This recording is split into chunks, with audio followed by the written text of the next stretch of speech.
देखिए जी, इसमें मैं आ रहा हूँ फिर।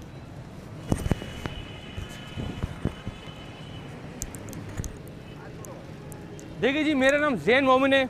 जो मैंने आपको कागज़ दिए हैं वो मैं समझा रहा हूँ क्या है। देखिए जी, कोरोना वायरस के दौरान जब कोरोना वायरस का वक्त आया था तो आपको मालूम है पूरे मुल्क में खाने की कमी हो गई थी। अगर एक महीना भी लॉकडाउन ज़्यादा लगता, हमारे जो पूरे शहरों में खाना नहीं मिल पाता। आपको मालूम है क्योंकि लॉकडाउन के दौरान बसें चल रही थी, तो जो किसानों को ना सप्लाई मिल रही थी, ना वो किसान से ज़मीनों से हमें शहरों को सप्लाई आ रही थी, तो उससे ज़्यादा खाने की कमी हो गई थी। देखिए उस वक्त में मैंने जी रिसर्च कर रहा था, और फिर जी क्योंकि मजबूरन मुझे एक दूसरा हल भी हमने निकालना होगा कि हम बजाय के ज़मीनों से खाना निकालें। आपको मालूम है हम इन पत्थरों से पानी बना सकते हैं, खाना बना सकते हैं और बिजली बना सकते हैं। इन पत्थरों से, आम पत्थरों से जो हमारे KPK, बलूचिस्तान, सिंध, पंजाब हर जगह ऐसे पड़े रहते हैं, उनसे हम खाना पीना और बिजली बना सकते हैं। लेकिन अफसोस से इस पर कोई बात नहीं कर रहा। वो कैसे जी? देखिए ये टेक्नोलॉजी है जी, इसको कहते हैं प्लाज्मा। ये आप अंदर इसके बीच में देख रहे हैं जो, और पर्पल कलर की लाइट है, इसको कहते हैं प्लाज्मा आर्क। जिस तरह आग होती है, बिजली होती है, उस तरह ये प्लाज्मा होता है। इस प्लाज्मा से दो चीज़ों को मिला सकते हैं, कोई भी चीज़ों को, और मिली हुई चीज़ों को अलग कर सकते हैं। तो इस पत्थर के अंदर जो गैस होंगे, उन गैसों से हम खाना पीना और बिजली बना सकते हैं। लेकिन अफसोस है ना मीडिया बात कर रहा है, ना कोई और हमारे पॉलिटिशियन बात करेंगे। हम इन पत्थरों से खाना बना सकते हैं, बिजली बना सकते हैं और पानी बना सकते हैं। ठीक है जी। अब जी मैं एक कंपनी बना रहा हूँ, एक्स कॉरपोरेशन। ठीक है ना जी। आपको मालूम है पाकिस्तान जो है फसल की वजह से चल रहा है, किसानों की वजह से पाकिस्तान चल रहा है। तो हमारे मुल्क का जो पूरा जो प्रॉफिट है, जो GDP है, वो एग्रीकल्चर है, किसानों की वजह से। और आपको मालूम है दुनिया का एक दूसरा मुल्क है इजराइल, जिससे हमारे अभी ताल्लुकात अच्छे नहीं है। उस मुल्क के पास जो टेक्नोलॉजी है, वो टेक्नोलॉजी में वो सबसे आगे है। जिस तरह पाकिस्तान फसल में आगे, इजराइल टेक्नोलॉजी में आगे। देखिए जी, मेरा मकसद ये है कि अभी हमारे हालात इतने बुरे हो चुके हैं कोरोना वायरस की वजह से, क्लाइमेट चेंज की वजह से, आने वाले वक्त और बुरे होंगे। तो हमें फैसला करना होगा कि हमें अभी जो जिनसे हमारे हालात अच्छे नहीं हैं, उनसे भी हमें हालात अच्छे करने होंगे। इजराइल से भी हमें हालात अच्छे करने होंगे, क्योंकि उनके पास जो टेक्नोलॉजी है वो हमारे पास नहीं है। हमारे पास ज़मीनें, इजराइल के पास अच्छी ज़मीनें नहीं है। तो हम अगर जब मिलाएंगे तो वो भी फ़ायदा उठाएंगे, हम भी फ़ायदा उठाएंगे, पूरी दुनिया फ़ायदा उठाएगी। देखिए वो कैसे? देखिए जी, मैं जो कंपनी बना रहा हूँ उसकी पहली पॉलिसी होगी कि किसान को पूरा हक है कि वो जितनी ज़मीन रखना चाहे, कितनी कम रखना चाहिए, उसका पूरा हक है। क्योंकि माजी में जी ऐसा होता है, अयूब खान का दौर था, जुल्फ़िकार अली भुट्टो का दौर था, तो उसमें जी किसानों को मुश्किलात दी गई थी, किसानों को रोका जा रहा था प्रोडक्शन करने में। लेकिन मेरा जी काम है कि किसानों को बढ़ाना, प्रोडक्शन बढ़ाना, पहली ये पॉलिसी होगी। आपको मालूम है अभी 2022 में जो सैलाब आए, उससे जी 2 मिलियन 20 लाख एकड़ जो है वो ज़मीन खराब तबाह हो गई थी। हम उस जो तबाह ज़मीन है उसको फिर यूटिलाइज़ करेंगे। और सिंध और पंजाब में 8 मिलियन के करीब जो एकड़, 8 मिलियन एकड़ ज़मीन है जो जिसको कोई देख नहीं रहा। तो जो 10 मिलियन के करीब जो ज़मीन होगी उसमें हम हरियाली करेंगे। तो अगर इस पर फसल करेंगे तो इससे हमें और मुनाफा होगा। ठीक है जी। और आपको मालूम है किसानों की तालीम, हमारे पाकिस्तान में किसानों को तालीम नहीं दी जा रही, जिससे आपको मालूम है फर्टिलाइज़र को इस्तेमाल करना किसान को नहीं आ रहा। ज़मीन की क्वालिटी के हिसाब से फर्टिलाइज़र करते हैं, फिर अच्छा वो फसल होती है। लेकिन अफसोस से किसानों को ये मेन बात नहीं बताई जा रही गवर्नमेंट की तरफ से, जिसकी वजह से हमारी फसल 30-40% नुकसान होता है हर साल। सिर्फ हम फर्टिलाइज़र को सही यूटिलाइज़ करें ज़मीन के हिसाब से, ये जी मेरी कंपनी करेगी। और पानी की बात करें, आपको मालूम है अंडरग्राउंड केनाल होने चाहिए, खुले हुए केनाल हैं, जिससे पानी जो है ना वो ज़ाया हो जाता है, ज़मीन में चला जाता है, एवोपरेट हो जाता है, भाप बन जाता है।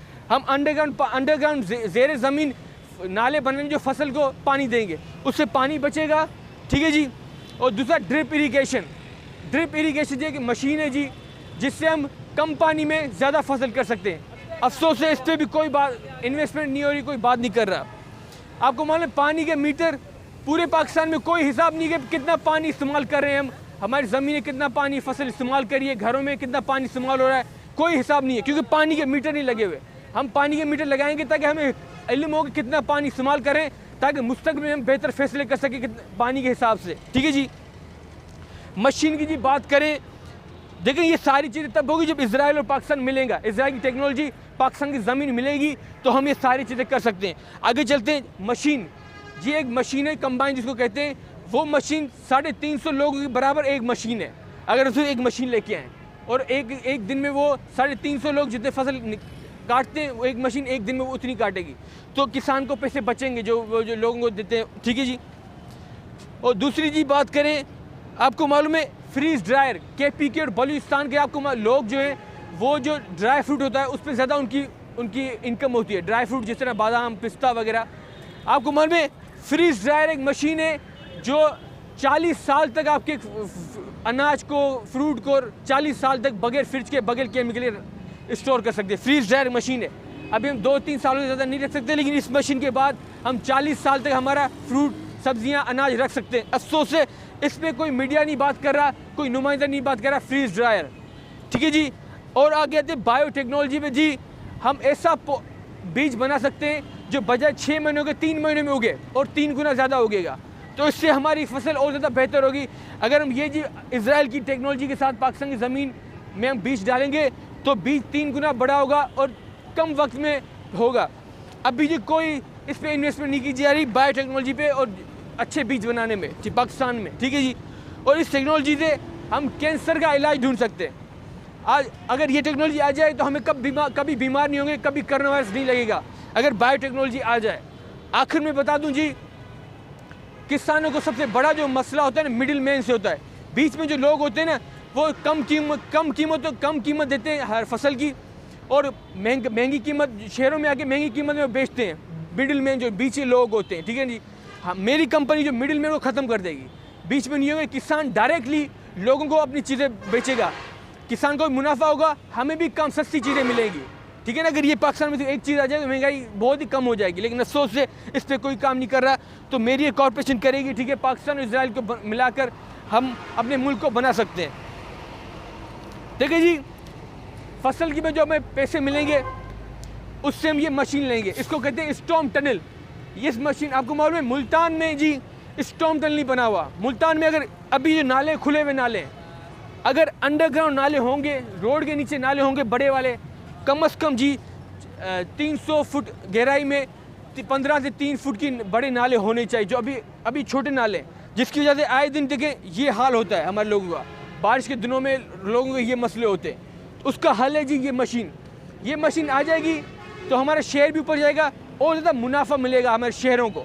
ठीक है जी। अब जब शहरों को मुनाफा मिलेगा तो उससे जो पैसे में मिलेंगे वो जी हम इस टेक्नोलॉजी में इस्तेमाल करेंगे प्लाज्मा में। इससे फिर हम पत्थरों से पानी और बिजली और खाना बनाएंगे। जब हमारे पास पैसे होंगे तो ये जी टेक्नोलॉजी है, ये प्लानिंग है मेरी इस कंपनी की। ठीक है ना जी। तो मैं चाहता हूँ कि आपके जो नुमाइंदे उनसे भी सवाल पूछें इन जो मैंने आपको बातें बताई, और अगर कोई सवाल हो तो पूछ सकते हैं इसके हवाले से आप। शुक्रिया।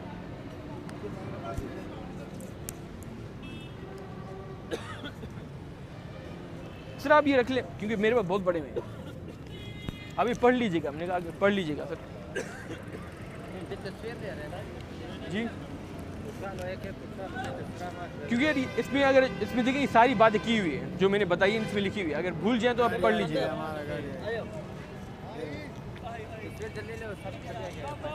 अच्छा चल ठीक है यार, मैंने आपकी ले ली, वैसे आपकी मैंने ली ना, ठीक है।